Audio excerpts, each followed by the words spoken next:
Hi, it's time for another verb of the day. Today's verb is prepare.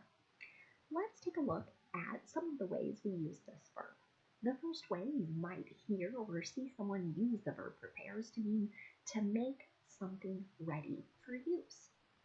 This is a very broad definition, and you will see this verb used and applied to many different situations. One common one is to refer to cooking. Someone might say they're preparing a dessert to take to an event, or they're preparing side dishes for the evening's meal. You might hear people talk about selling their house. They need to prepare it for sale, to maybe repair some things, fix things, make it more attractive to people who are looking to buy a house.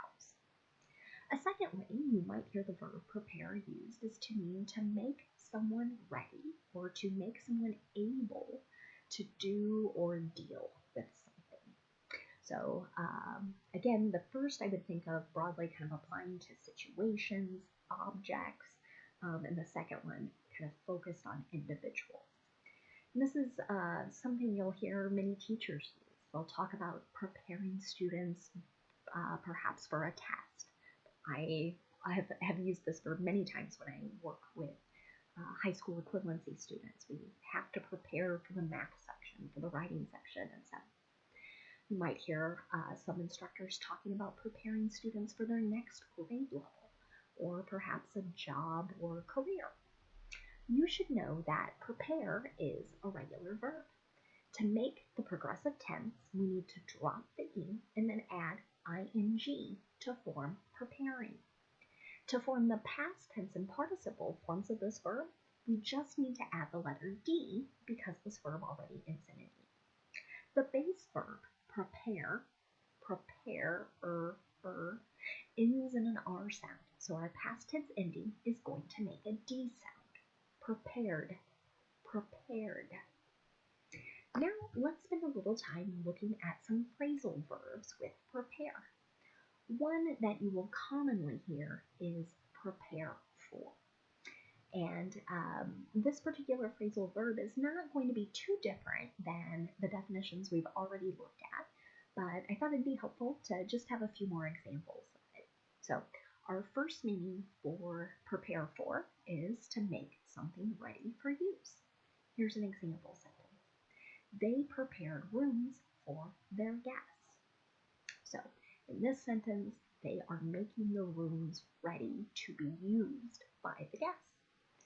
A second way to use prepare for is to make plans for a future event so that you or another person will be ready for it. Here's an example. The WHO, the WHO, is preparing for the next pandemic. So WHO, World Health Organization, they are making plans for how to handle another worldwide illness that spreads rapidly. A third way to use the phrasal verb prepare for is to mean to make yourself or someone else ready for a future event. Here is an example of that.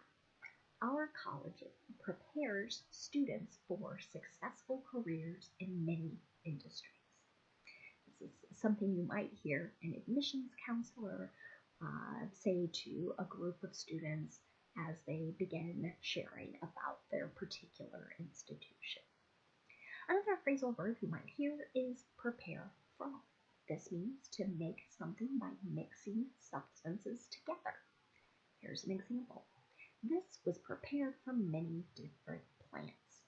So this sentence is rather vague. We don't know if this is food, could be drink, maybe a tea, but we know that different plants have been mixed together to form it.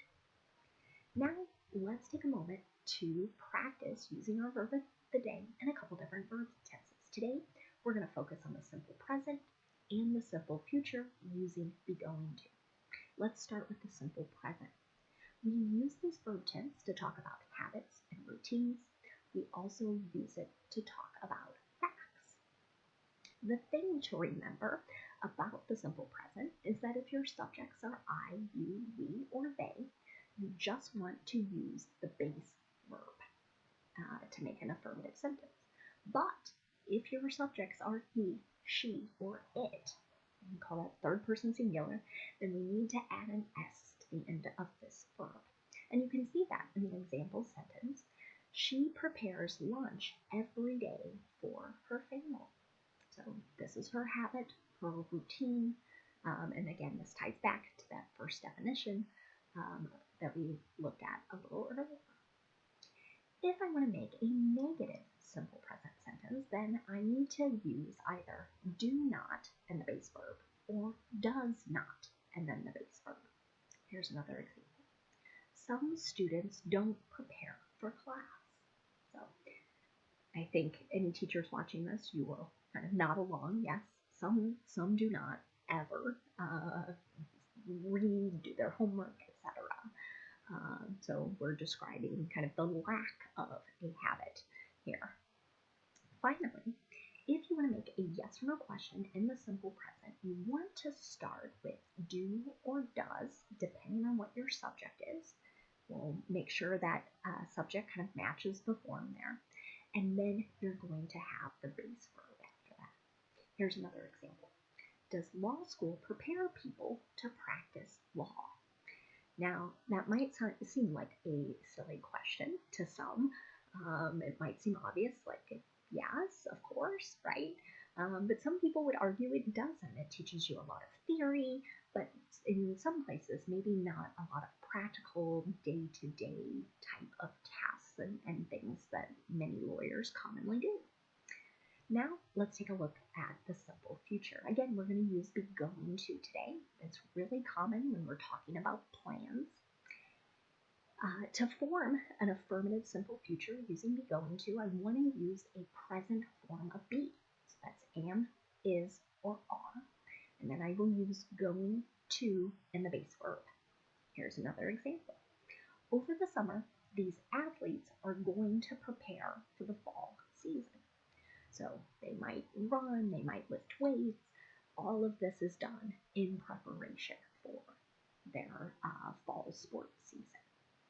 Now, if you want to make a negative simple future sentence using be going to, simply insert not after your be verb. Here's another example. I'm not going to prepare the report this week. So this might be a sentence a worker says to another coworker or perhaps to the boss. I'm just too busy. It's not going to be done this week. Finally, if you want to ask a yes or no question in the simple future using be going to, again, you'll start with a form of be, am, is, are. Then you'll have your subject and then going to and the base verb. Here's another example. Is she going to prepare for the ACT or SAT? Again, this is making someone ready for a future event. Now, let's spend a little bit of time looking at some words that are related to our verb prepare. And the first word we're going to look at is the noun preparation. This can have a couple different meanings. One is the action or process of making something ready. Here is an example of that. In preparation for Memorial Day, many veterans groups will place flags at graves. So here, many living veterans are going to honor those who have passed away in service to the country. The second way you might hear the noun preparation used is something done to get ready for an event or undertaking. Here's an example. We need to continue our preparations for the graduation party. So here, this is done to get ready for the party. The next word we'll look at is the adjective unprepared. You can hopefully identify the prefix un, meaning not. So won't be surprised the definition here is not ready or not able to deal with something. An example, they were unprepared for a flat tire. What this likely means is they did not have a spare in the back of the car or in the trunk when their car's tire became flat. The last word we'll look at today is the adjective preparatory. This means serving as or carrying out preparation for some sort of task or undertaking. You might see this adjective used as describing a school. It might be used in the school's name.